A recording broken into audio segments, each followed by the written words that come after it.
Hey, hey guys, this is it. This is our last regular lesson video. Um, it's been a great ride. I will probably do a final wrap-up video to put into the lessons or at the end of the class. But don't forget, on June the 8th, we're gonna meet back at 9 o'clock in the multipurpose room and have a day of fellowship and testimony and those sorts of things. So, but this one is the class that some of you have really been asking about, and so I hope that it's helpful to you. There's some homework to do in this one and some things that we'll share with you on how to get that back, in another video. But what we're talking about today, I entitled this lesson, "The Word of Our Testimony." And the object or the goal in this lesson is to equip you to clearly and concisely share your personal testimony or your faith story of salvation and transformation in Jesus in a way that's relatable, it's biblical, and impactful to others. There's a warning that it can feel kind of like preparing a formal speech as we kind of work through the process of this. But it's not that. Just keep that in mind. These are just steps. We're just getting yourself familiar with your own story. You'd be surprised how much we're not familiar with our own story and how God has worked in our own lives. We want you to take time to break it down into relatable chunks. And you actually may find yourself, sometimes only sharing bits and pieces of your story as different opportunities arise or come up. Or maybe you're telling the whole story, in a few minutes, in a corporate meeting of testimony or something, or anything in between. Who knows? There's no formula to follow that will give you guaranteed results every time. This is just a framework for you to build on, to be ready to give an account of the hope that lies, in you, as we talked about in 1 Peter chapter 3. You just got to keep in mind, there's literally no story more powerful that you can tell than the one that God's writing right now in your life. It's your faith story, your testimony. And it's not just about your past. This is your living testimony of how the gospel is changing you and the gospel's power. It doesn't have to be dramatic. It doesn't have to be crazy or big to be effective. It just has to be honest and Christ-centered. And we're going to learn how to kind of take the story of what Jesus has done and is doing in your life, and we're going to communicate it in 3 to 5 minutes with clarity, with purpose, and with a biblical focus. And I think that's really important to keep all of that in mind. And one of the reasons we do this, I want to talk about the power of our testimony and why it's important. Why do we think doing this is an important thing? In Revelation chapter 12, verse 11, the Bible says that they conquered him, meaning Satan, by the blood of the Lamb and by the word of their testimony. Your testimony is a literal weapon in the war against Satan and his followers. It's not just a biography. It's not just a story. It's a gospel proclamation of what God has done. And I believe God can use our stories to help somebody else and help them to see that real transformation in a life is possible. In Mark chapter 5, verse 19, after Jesus had delivered this demon-possessed man and freed him from that, he told him, "Go home to your own people and report to them how much the Lord has done for you and how he has had mercy on you." And that's the heart of your testimony. What the Lord has done for you and how he has shown you mercy. We're going to talk about some framework to put this together. There's 3 simple parts that you can use to keep your testimony brief but meaningful. And we're going to divide it into 3 clear sections. Number 1, before Christ.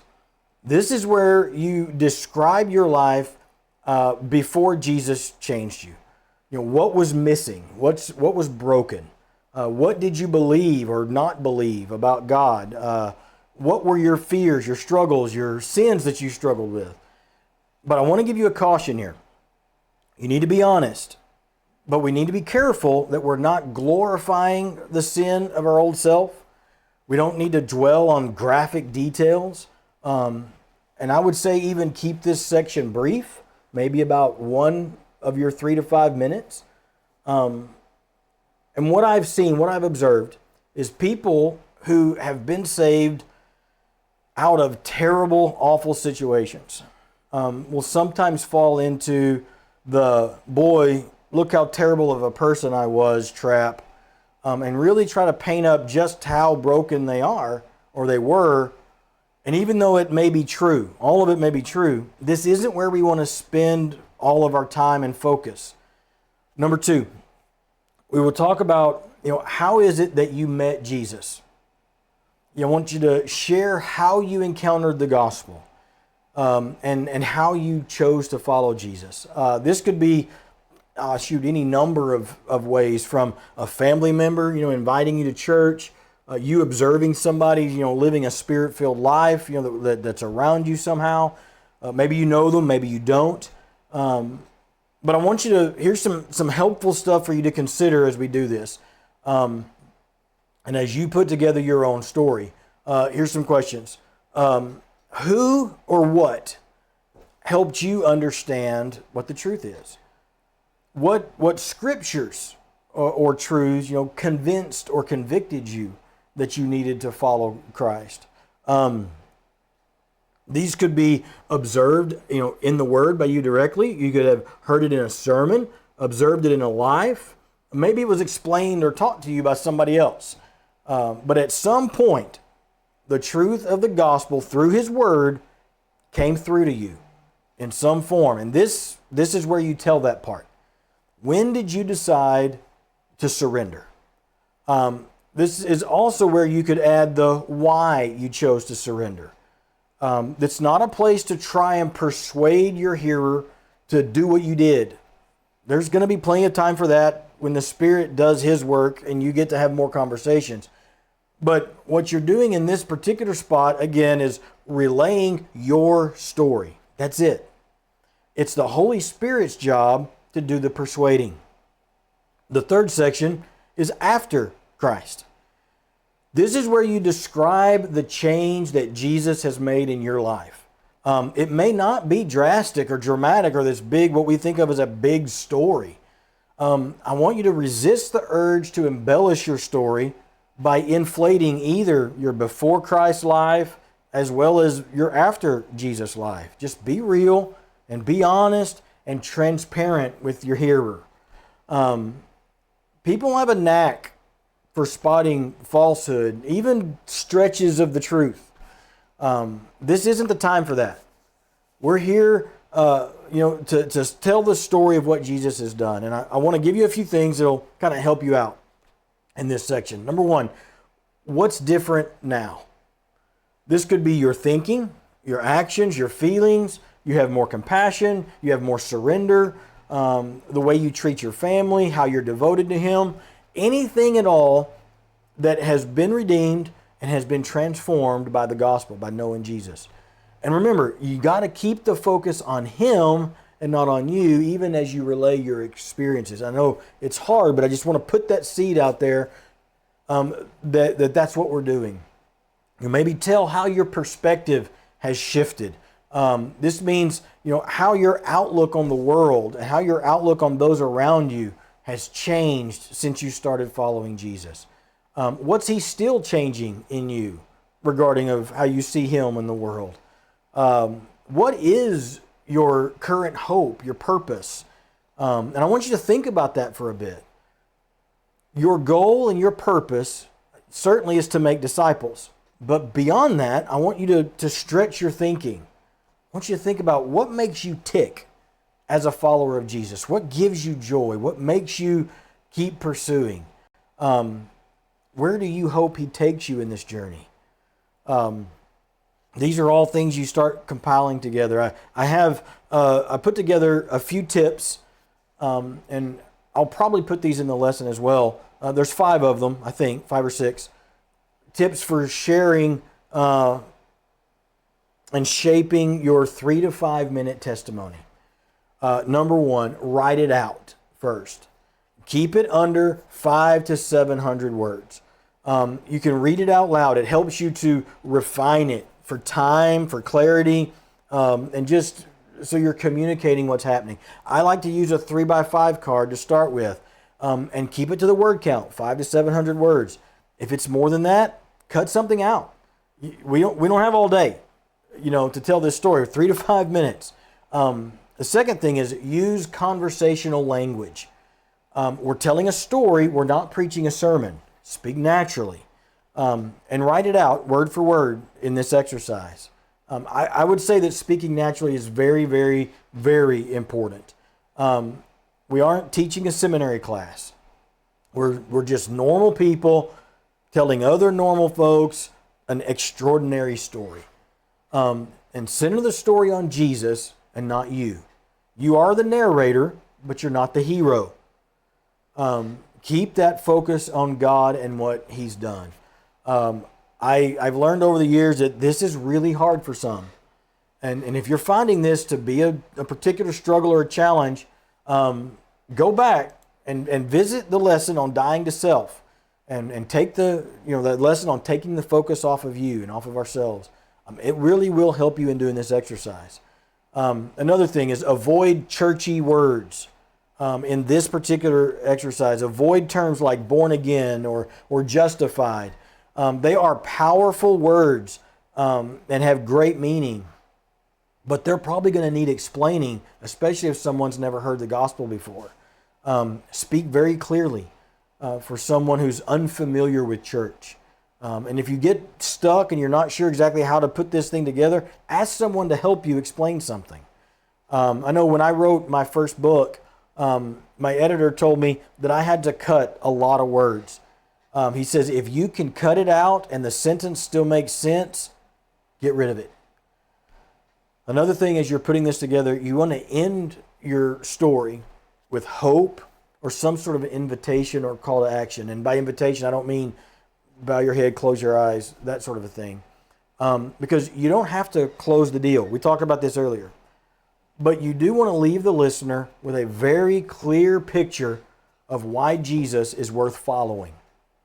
I like to use things like, hey, I don't have all the answers, but I know who does. And I'd be more than happy to talk to you more if you're open to it. Or if they're expressing a desire to follow Christ and they're, kind of looks like they may want to give their heart to Christ, maybe you say something like, hey, you seem pretty excited about this. Would you like to take a step, towards following Jesus? And if they do, then you just lead them in a simple prayer, and tell them there's no magic in this prayer. It's just a marker, a place in the road where we can start intentionally following Jesus and surrendering ourselves to His mercy and to His grace. I'm also going to include an example of my testimony in this format. I'm not going to read it to you here on the video. I'm going to put it in the lesson. I want you to go back and I want you to read that. It's short. Now, and as many of you know, there's a lot more to our story than just what's in this little synopsis. We have stories of being in the ministry, foster and adoptive parents, losing a child to murder, watching our disabled daughter, just tire out before our eyes. There's a lot. But those are follow-up stories, usually. But at the same time, I'm also prepared mentally to tell one of those stories if the situation dictates. For example, if I'm meeting with someone who's lost a child, then I may spread some of that into the other standard part, as it were. Or maybe I'm meeting with a parent of a disabled child or a disabled family member. I may put some of that in. So knowing your own story very well actually takes more work than you think sometimes. It takes time to sit and consider not just the facts of what happened, but how God's blessed you and used those facts to change you in your story versus just telling them, a bunch of facts about what happened. So, those are powerful. Those are powerful things as well. And there's no real wrong way to do this. This is your story. It's not my story. I guess I would say this a little different way, that it's his story that he's writing for your life. And after we've kind of sat and talked with that, it's your turn. I want you to develop and a testimony about what Jesus has done in your life. And what that means is, you have a testimony. You have a story to tell that somebody out there needs to hear.